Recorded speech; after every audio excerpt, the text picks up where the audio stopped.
IGN's Redfall gameplay did not turn out too well. I'm not familiar with this, but let's see what this is from Mr. Yong. Important part of any video game development cycle. It's how you let people know that your game exists and what to look forward to with your game. And I feel like Arcane, as much as I tend to enjoy their games, their marketing has always suffered. Their last title was Deathloop. I don't think the marketing for that game was particularly great.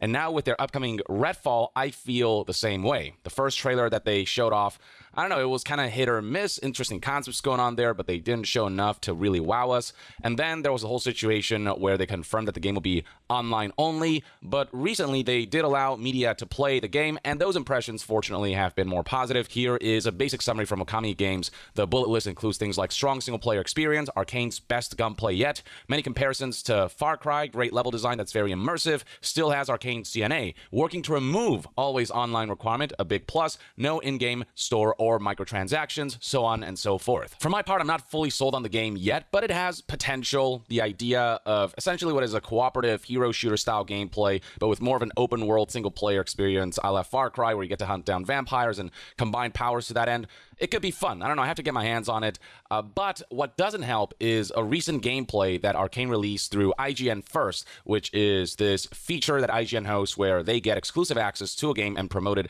heavily. And Redfall happens to be the next big featured game for IGN First, except if you look at the likes to dislikes ratio, you'll see a whopping 5.7 thousand dislikes versus only 1.1 thousand. I don't think I've seen this because I don't remember seeing gameplay that I was like cringing at. I don't know. Let's see. Likes. So what exactly went wrong? Well, what gameplay IGN showed here is pretty awful. When it comes to marketing, I think there is a spectrum of like, you can go too far and show gameplay that is really exaggerated and artificial looking, or that is just clearly fake, whose graphics and gameplay are spruced up and are not representative of the final game. And then on the other end of the spectrum, you can show gameplay that maybe has elements of what we'll see in the final game, but is so poorly shown that it almost does your game a disservice by not showing how it's played properly. And that's where this IGN gameplay sits at. A good middle point is just showing us gameplay that definitely looks realistic and achievable and that is played proficiently. With this Redfall gameplay, man, it is frustrating and painful to watch. And a great example would be like Cuphead. You remember that guy, the journalist that couldn't play and get through the tutorial section of Cuphead and then complained about it? Like got roasted. So that can be a problem. I would actually go so far as to say sometimes having somebody that's too good at a game can actually hurt the showcase too. Because like if you have a game such as I don't know, maybe even, let's just take an example like Elden Ring. If you have somebody that's really good at Elden Ring or FromSoft style games, they can come in and they can just clean up. Just clean up, you know, and they make it look easy. They come in. And so people's impression will be, okay, so the combat's really easy, but it's not. That's actually something that happened with Hogwarts Legacy. You remember they showcased Hogwarts Legacy's combat and people saw it and saw that the guy was like juggling people, quickly countering, and then breaking spells or breaking shields and things. People thought, okay, so the combat's going to be really easy and button mashy. But it was because the guy playing the game had been playing it every day for like 3 years because he worked on the team. And once players got their hands on it, they're like, oh, it actually takes a good amount of effort to get to that level. It's not actually that easy. So sometimes it can actually also hurt a game to have somebody that's too good at the game showcasing it because they can make it look too easy, which is, you know, interesting. Sonic Frontiers also suffered from a bad IGN First. I'm sensing a pattern. Yeah, you guys mentioned the pile of garbage behind Yong. What it reminds me of is actually the good old background of, hold on, Boogie setup gets a little, I don't know, it's better now. It looks like it's better now. But for years, let me see if I can find a story time or something. Oh, I know what it is. Like Boogie back in the day, his setup got really cluttered because he had all of his collectibles behind him. And like over the course of a few years, it just started to get more and more cluttered. And then eventually he added like arcade machines behind him. Man, he used to be so much bigger. He's lost so much weight.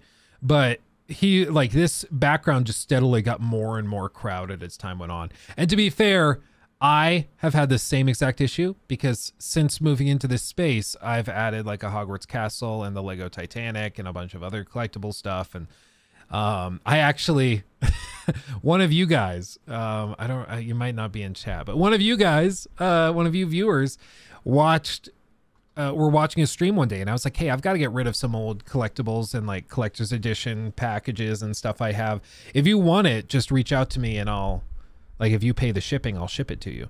And one of you guys took me up on it. And so I shipped like 5 or 6 collector's edition statuettes and things to you. And I don't know if he wants me sharing his name.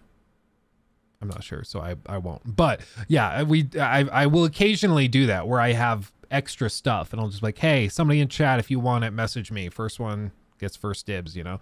So I try to stay on top of it and like toss that stuff out if I can help it. But yeah, it's easy to get cluttered when you start getting a bunch of random stuff, especially because a lot of these studios will just start sending it to you, so you don't even have like you can't keep track of it. It's like I didn't really need like Assassin's Creed Valhalla statues and stuff, but Ubisoft sent it to me. That's an Orlog set. That brown box there, that's an Orlog set from Assassin's Creed Valhalla, from that that whole thing. So the in-game game, they just sent me that. It's outrageous. It's silly. So I try to give back whenever I can and just toss it to you guys if I can help it. And it's a detriment to the game. And this is not me trying to make fun of the person who's playing this game. It's just... for me, it is me making fun. Yes, that is what this is. If you work in games journalism and you're terrible at a game that you are being paid to showcase, I get to make fun of you. Them's the rules. Like if you're IGN and you get exclusive access to gameplay for a game and are going to show that game off, there's a certain responsibility that comes with that to show the game not necessarily in an artificially good light, but in a balanced way where you show gameplay that feels representative of what the majority of players who are playing the game proficiently will experience, so we can get a genuinely good idea for what this game will actually play like. It's frustrating when I want to get a genuine idea for the gameplay and then the gameplay shown is just something that looks a lot more underwhelming, not because the game itself is that underwhelming, but because the person playing the game just doesn't really seem to be doing the gameplay justice. And so I don't know, I wish they would have either re-recorded this gameplay video or just found ways to just make it closer, more representative to how more people will play this game. You'll see what I mean. But before we delve into the gameplay footage, you know what isn't pain? Yeah, shout out to Raycon, by the way. Raycon does have great headphones. I have right here. They're on the charger. I've got my Raycons right here. So I'm not skipping them because I don't like Raycon. I'm trying to respect your time. However, I want to be clear with this, okay? I want to be real that, like, yeah, we're not just making fun of people for the sake of making fun of people. But if you work for IGN and you've been paid by the editor, by the team, to showcase a game like Redfall, and then you just, like, you actively harm the game's chances and you do a terrible job of it. The reason we get to make fun of you and poke and prod a bit, all in good fun, not trying to like cyberbully or anything, of course. But the reason why we do that is because like it's literally your job, okay? If I will screw up in videos and I'll get called out and made fun of for it. And I think that's fair. Yeah, I made an oopsie. You get to tease me. It's only fair. You know, we try to do better. We learn from our mistakes and we move on. But if you work for a big company like IGN and you're being paid to make a game look good and showcase it, and instead you make the game look terrible, I think it's only fair if we poke and prod, because again, it's literally your job. Already, they can't aim properly. So starting out, you know, it's fine enough, but as the gameplay progresses, you'll see what I mean, why this is so frustrating for people to watch. The amount of running away that the player does. So right here, some shots hit. And then all the different cuts that happen throughout this footage. Yeah, this is, out here is where things start degrading. The player for some reason just runs away from the encounter. But alright, let's see where the player's headed next. Right here is an enemy. Gets shot, very low health, but the player doesn't finish him off, runs away, frantically running around the field. This reestablishes the idea people have had for a while that a lot of people that work at IGN and these places aren't actual gamers. A lot of them are just like journalism majors that got a job in IGN because they just knew somebody who knew somebody. And this, I mean, I wouldn't be shocked if this person doesn't play games. If this is just somebody who writes about games but is not super active, you know, because this is bad. Oh, that's a good point. Let me set it at 1x speed because we're watching it a little sped up. It's going to be even more painful at actual speed. And it's just like hard to figure out what this game is from this footage, you know what I mean? And the marketing of a game should aim to give players a good idea for a game. And then, I mean, a lot of silly mistakes and then just more running away. Low health, I get it, but okay, heal up, and then I don't know where that went. It's just running around, not doing a whole lot, and then a bunch of cuts that makes this all more disorienting when it comes to trying to figure out what's going on. And then right here, a bunch of shots missed. And you can see right here that, oh man, yeah. The boss was at low health, sniper rifle in hand, cuts away. The boss is still alive, or I don't know if it's a boss, but the tougher enemy's still alive. Runs away again, doesn't just finish him off, throws more stuff kind of.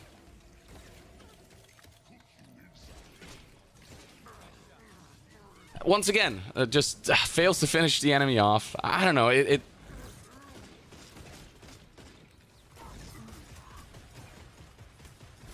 Oof. Yeah, that's, The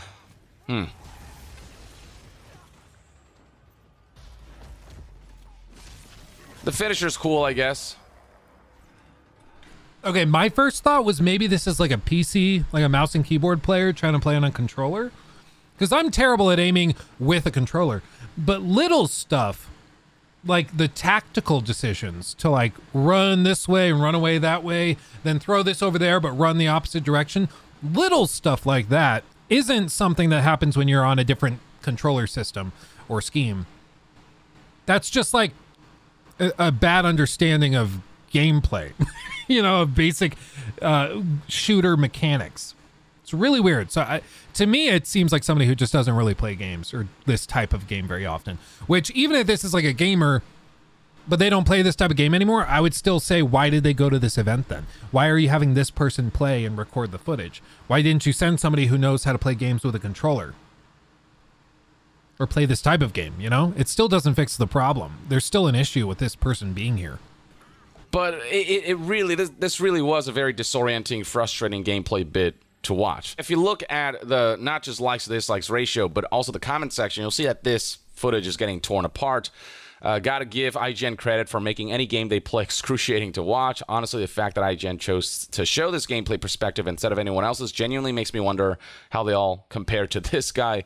When you give your little brother a controller, there's no way this is the best footage of this game that they got. Here's somebody highlighting all of the mistakes that they saw. Why are you fighting a giant boss inside a cramped house? Why are you now running away from the boss and then shooting ads while your team gets killed? Why are you lock picking a door mid-combat instead of rezzing teammates? Why are you throwing your translocator and then not using it? Why are you sniping an enemy 3 feet in front of you? Why did you take the killing blow when you barely contributed anything? Others are frustrated at just the sheer number of cuts that were featured in this footage. This is a bad showcase. Stop skipping around. Show us the full fight. And look, I'm not saying that players aren't allowed to make mistakes. That's a part of genuine gameplay. But when your whole gameplay presentation is just a sequence of mistakes and you're constantly giving us weirdly placed cuts that doesn't allow us to get a full idea for what happened in this gameplay segment, then yeah, it is just not a good showcase. It just doesn't do the job that the video sets out to do. IGN being the biggest gaming news site, you know, when they put out gameplay,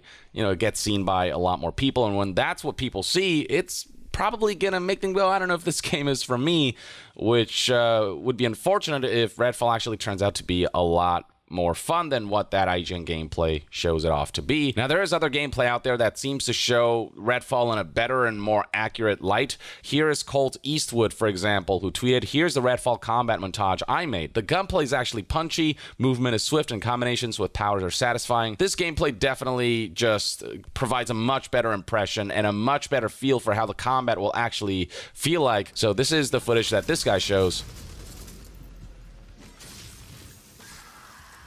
This looks a lot more fun, the way this is presented.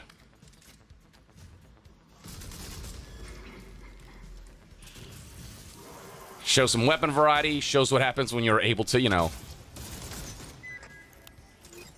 actually hit your target. The kinds of cool things you can do with your powers. The way combat flows as you kill one enemy to the next. And even more prominent enthusiasts have been expressing similar frustrations, like Tom Henderson here, owner of Insider Gaming, covers a lot of like leaks and stuff.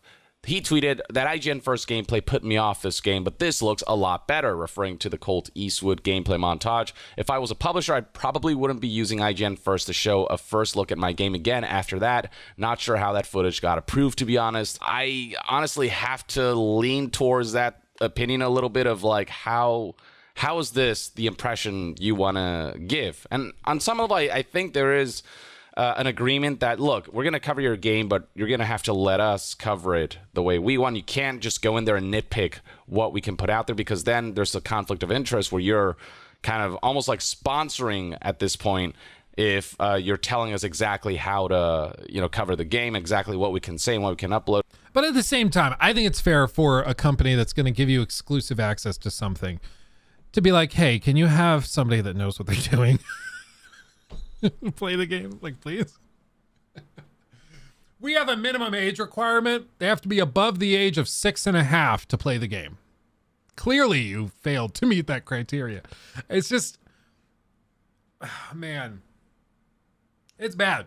It's bad. I would be pretty pissed if I was at Arcane, because it's like, guys, you're making the game look terrible. Man.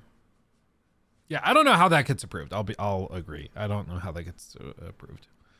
Because again, like, no matter how you spin it, there still is an issue. If you're saying that, oh, this is a person that doesn't play on controller very often. Okay, well then why did you give them the controller? Why are you recording their gameplay? If they just don't play shooters very often. Okay, but then why did they go to this event to record gameplay? There's still an issue. Why did you send this person? Because somebody who knows how to play shooters doesn't play like that. I don't know. It's just weird. And again, like, I will say, I don't want to call anybody out, of course, so I won't be specific, but I was at a preview event for a game that had shooting mechanics. And we got shuffled around, you know, paired up a few different ways, because it was like a co-op game. And so I had, over the course of the like 3 to 4 hour event, I think it was like 4 hours, I want to say, with an hour of that being like a presentation kind of thing. But we were playing it for a few hours. And over the course of those few hours, I had, I think, maybe 3 or 4 different teammates and partners. And somebody that I played with worked for a large game like review site, analysis site, whatever you'd call it. And this person said that they only got in because like we were loading in. And I was like, so you followed this franchise a long time, or whatever I said, just making small talk. And I don't remember exactly what they said, but basically they said that they got into gaming once they were hired. Red flag, red flag, red flag. So what they had said is that they had gotten through college with like a journalism degree, and then they got hired at, oh, I almost said it, at a place. And they got into gaming after that. And this person was young, at least sounded young through the headset. So they gave me the impression that they probably hadn't been into gaming for more than a couple years, max. So this was not somebody that was like a hardcore gamer, got their journalism degree, and then went to work at, you know, their dream website or whatever. This was somebody who should never have been hired. It just doesn't make sense. There's plenty of gamers who have journalism degrees, or just gamers who would be good journalists. Maybe they don't have the degree, but they'd still be good at it, who you could have hired. I don't understand why you hired this nobody who has no role in the industry, doesn't care about it, and then you hired them to cover these games. So granted, it's an anecdotal example, and the plural of anecdote is not data. So I want you to be clear, and want to be clear with you, that this is not like, therefore, because of this one person at this event I went to, all of gaming journalism is a lie. I'm not saying that. But what I am saying is I have personally experienced situations where I've seen that these companies will hire people that don't know what they're talking about, that aren't even self-professed gamers, or at least weren't until 5 minutes ago. And they will send these people to these types of events. And so it's not the craziest thing to think that one of those nobodies was, or nobody sounds like especially dismissive, but in a way it's sort of dismissive because they shouldn't be here. Like, frankly, they shouldn't have been sent to this event. Maybe that's mean, but it makes sense to me that if you're being sent by a game journalism website to go and create a story showcasing the gameplay of an upcoming anticipated game, that you at least be a gamer. I think that's fair. And if you're not a gamer, I don't think you should have been sent. Luke, you're so mean to people. Yeah, sure. But when you're incompetent and it's literally your job, I get to make fun of you. I got into games in high school, Rotten. But you know what I wasn't trying to do in high school? I wasn't trying to work for IGN and go to like very special preview events. And if I had gone to those preview events, nobody should have given a crap what I said, other than if I specifically framed it as like, hey, I'm somebody new in the industry.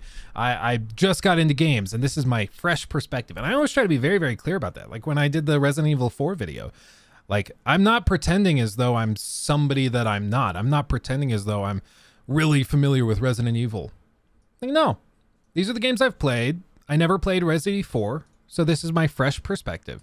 Whereas if I pretended like I was something I wasn't, and if I went into it and like I tried to present myself as a Resident Evil expert, you guys would be able to tell pretty quickly by my weapon choice, by all of these little things. And that's kind of what this comes off as. It's just, this was somebody who probably doesn't really know this genre very well, which is okay. But it doesn't change the fact that the editor at IGN, the people in charge, should not have sent that person to this event. It just doesn't make sense. Sorry, I had to ask. No, oh, you're fine, Rodden. I think it's a good clarification to make.